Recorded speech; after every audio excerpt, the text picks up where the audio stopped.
Well, hello and welcome to Q&A with Brian. Every Sunday I get to preach, right now to an empty church, understandably, but invariably after every sermon there are various questions that come to mind. And so people of White Rock Baptist Church get to email those questions through to me and to the office, and I try and engage with those as best I can. Some end up like this on a video, others are simply replied to in the emails. And so a couple of weeks ago, as I've been preaching through Luke chapter 13 and 14, I made a comment around pride and being proud and kind of some of the things that are associated with that. And so a question came out that simply asked, is pride always wrong? Kind of added to the question was, is pride a sin? Now, I could give the short answer and simply say, no. Pride is not always a sin. Pride is not always wrong. But I want to unpack it a little bit and hope that it will be kind of a blessing to you and it'll answer some questions for you as well. We are in Pride Month right now. And that typically talks about, or in association with Pride Month, is the idea of gay pride.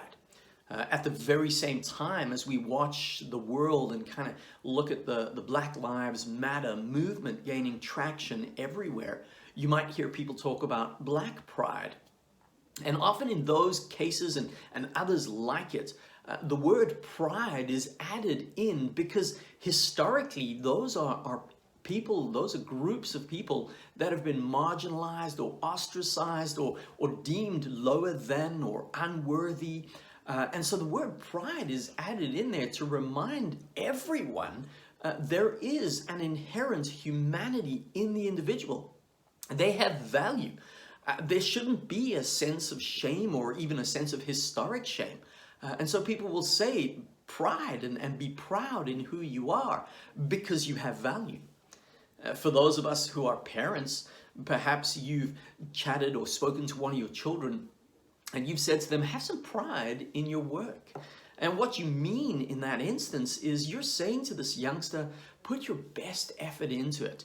Try and produce something that has a sense of value and worth so that when you're done, you're able to say, look, I've done my best possible and I can hold my head up. I don't have to be ashamed in what I've done. And so as we can kind of see, as we discuss the word pride and the sense of being proud, of course, it's not always just a sin to be proud or to have some pride. Even the Apostle Paul occasionally talks about being proud of his disciples and having pride in fledgling churches. So sin is not, pride is not always a sin. It's a sense of justifiable self-respect. But of course, we all know that pride can move into sinfulness. If somebody has an inflated sense of ego, this excessive sense of self-worth, if they have this view or this belief that they're better than others, and others should serve them, then well, obviously we know, okay, this individual has a pride issue. There's the sin of pride creeping up in this person. In fact, Proverbs chapter 3 verse 34, we read that God opposes the proud. James, who is Jesus' brother, quotes that verse from Proverbs, and he says in James chapter 4 verse 6, he says, God gives us more grace. And this is why the scripture says God opposes the proud but shows favor to the humble and the oppressed. James even goes on in verse 10 of that verse, he says, of that chapter, he says, humble yourselves before the Lord and he will lift you up. And so as we kind of read through scripture, there's this continual warning of the sin of pride. You might have heard somebody say, pride comes before a fall.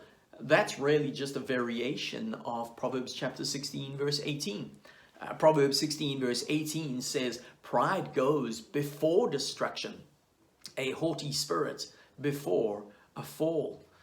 In that same chapter of Proverbs in verse 5, we read that God detests the proud.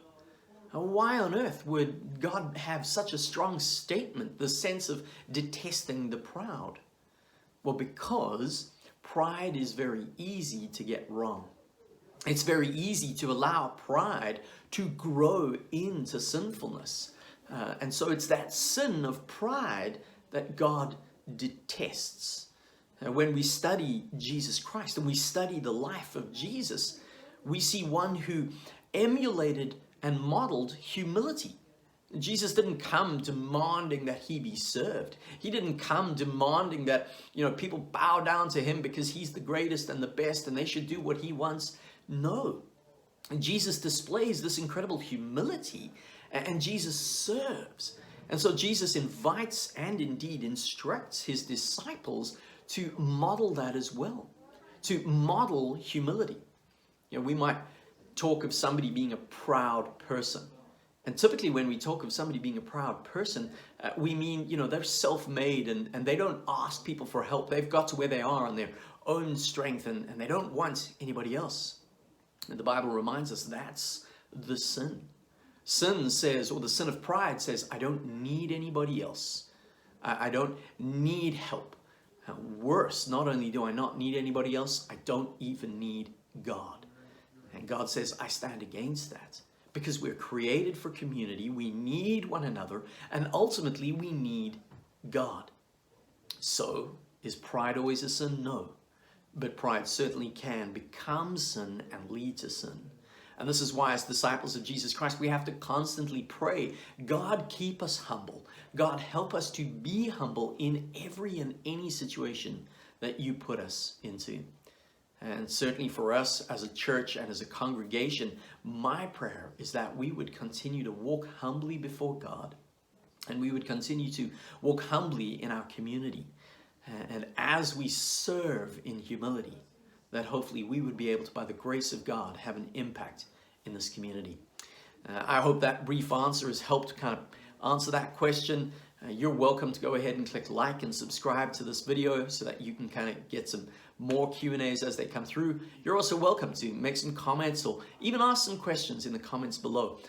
And I'd love to engage with those. And may the Lord bless you until the next time.